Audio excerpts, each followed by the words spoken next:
I'd like to call this meeting to order. Thank you so much for coming to the meeting tonight, our first meeting of 2026. The first item on the agenda is the election of chair and vice chair for 2026. May I have a nomination for chair? Can I make a motion for Michael Gordy to be chair? Do I have a second? Second. And can we vote on that, please? Just raise your hand. Thank you. And then I would like a nomination for vice chair, please. I'll nominate Mark Gilbert. Second. And can we vote on that, please? Thank you. Now I'm going to turn the meeting over to our chair, Michael Gordy, please. All right. We will officially call it to order then. So welcome to our new board members. We've got Craig Johnson, Tammy Lucas, and Brent Beecham to the roles. Welcome, everybody. And then we will do the pledge. If everybody would join me, please. Pledge allegiance to the flag of the United States of America and to the republic for which it stands, one nation, under God, indivisible, with liberty and justice for all.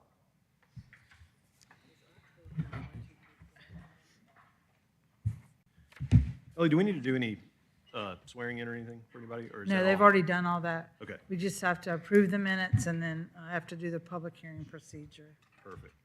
All right, so first item up is the approval of the meeting minutes from December 18th, 2025. Does anybody have any issues with the minutes? Look good? Can we get a motion to approve? Motion to approve. All right, Second. all right, all in favor? Any opposed? Okay. Meeting minutes are approved. You gonna read the? I'm going to read the public hearing procedure.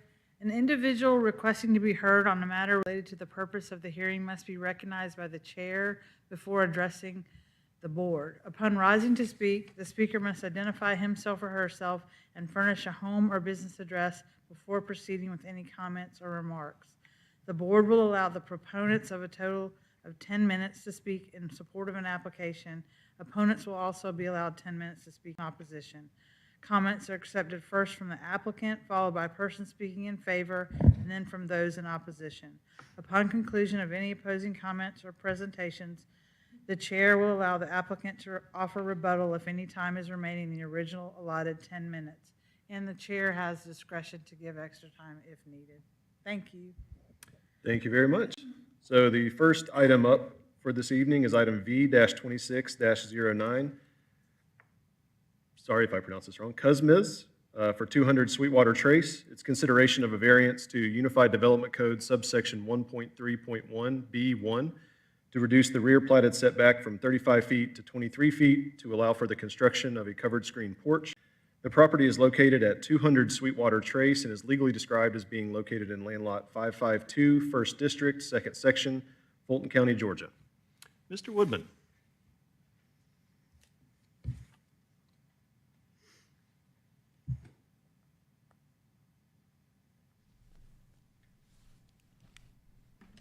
Thank you, Chairman and board members. The item before you this evening is a request for a variance to reduce the rear platted setback from 35 feet to 23 feet, and that would accommodate a covered porch at the rear of a single-family detached home.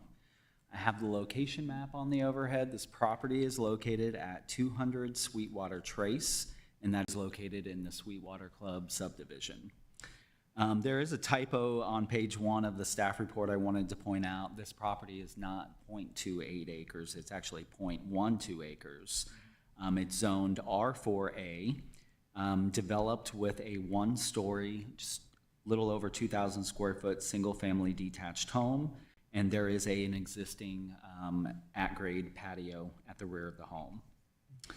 The subdivision was developed in unincorporated Fulton County and then annexed into the city in 2005.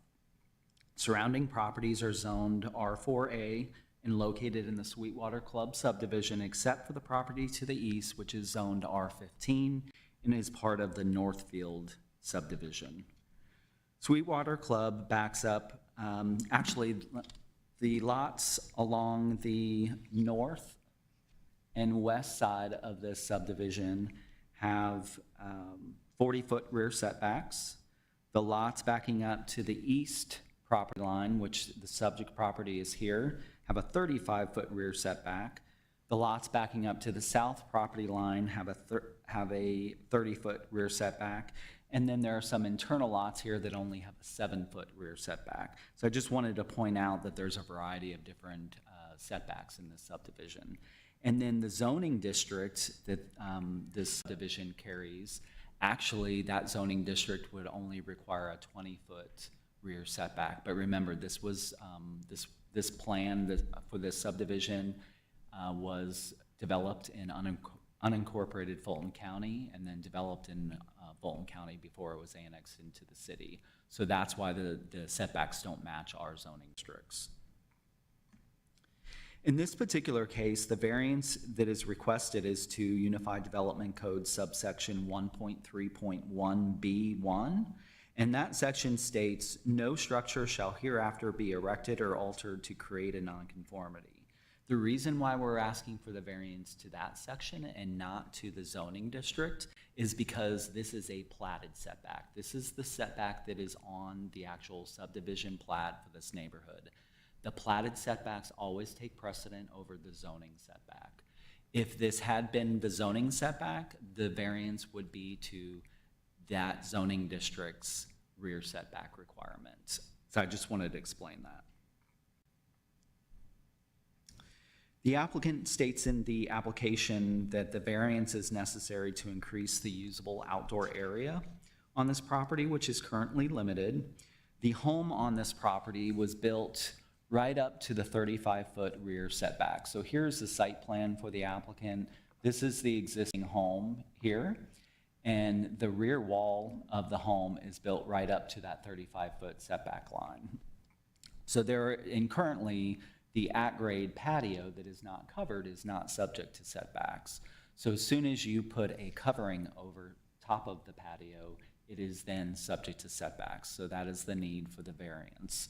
And so the 35-foot is at the rear of the wall. They're asking for a 12 by 18 covered patio, so that covered patio is coming 12 feet into that 35-foot setback, which would leave it with a 23-foot setback from the rear.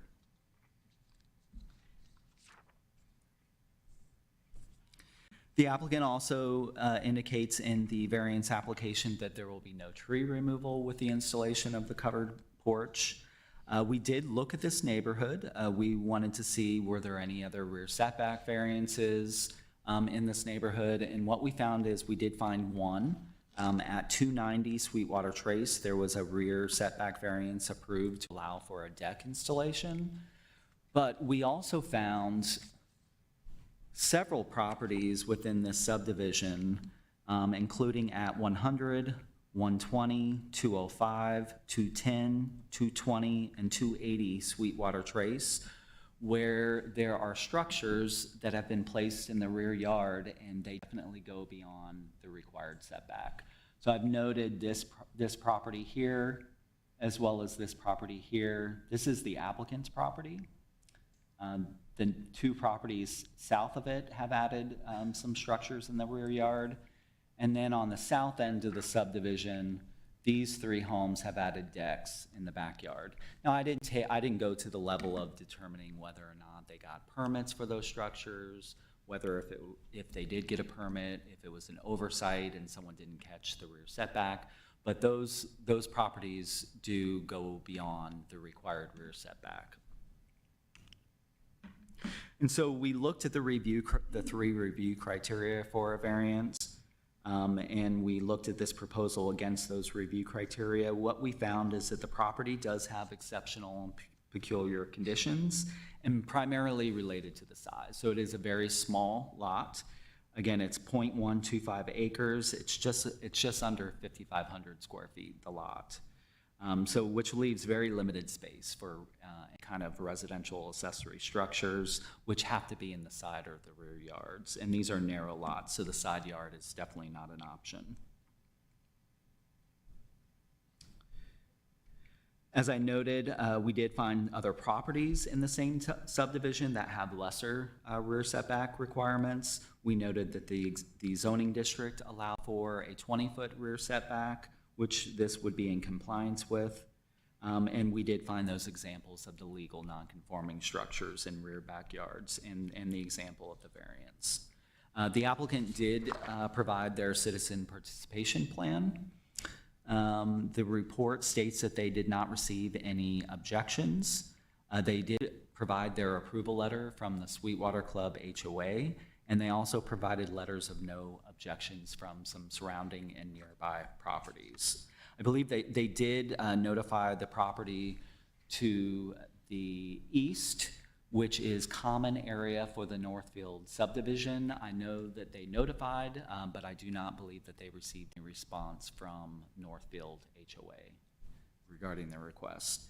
And so staff is recommending approval of the applicant's request, subject to one condition. That condition states, covered porch shall be permitted substantially as depicted on the submitted site plan, and with a 23-foot rear setback as approved by staff.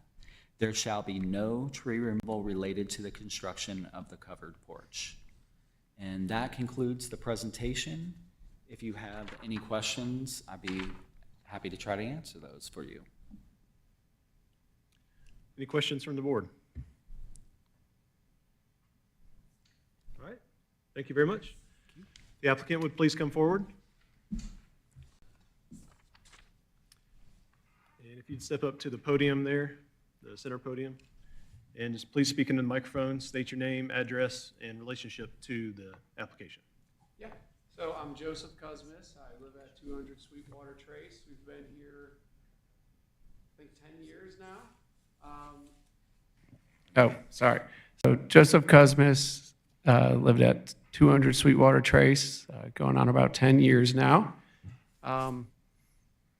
We are looking to make an addition to our backyard and have a covered screened-in porch that kind of ties into our master bedroom, which we would remove the window and add a door so we could just walk right out into it. Before you know it, after having 2 kids and 2 dogs, our house kind of filled up a little bit quicker than we expected. And are looking to really just add a second living room and play area for the kids. Bugs are extremely bad in our backyard, so kind of enjoying the outdoors is a little bit difficult without a screened-in porch. So that's essentially what we're looking to do. And really just want to thank everybody for taking their time to come and take consideration on our addition. Thank you. Any questions from the board? Okay. Thank you very much. You can have a seat. Thank you. Do we have any public hearing response tonight? I'd say not. All right. Does the board have any comments, concerns? Do we have a motion from anybody? I'm going to make some comments first. Okay.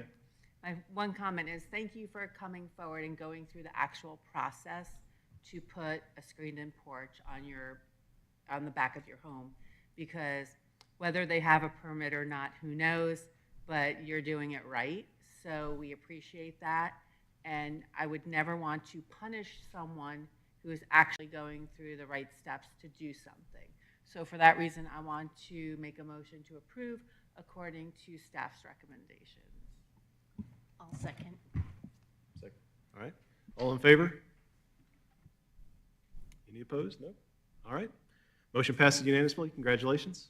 Thank you. Next up tonight is PH 26-13 Good Stores LLC appeal. No, that one has been Yep, okay. withdrawn. I was going to read that. Oh, okay. Was I supposed to read that part or no?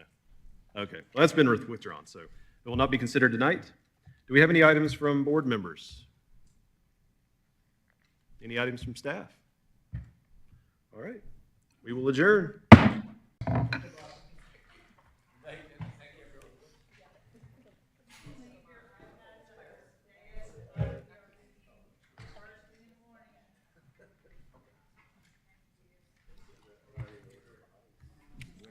Okay.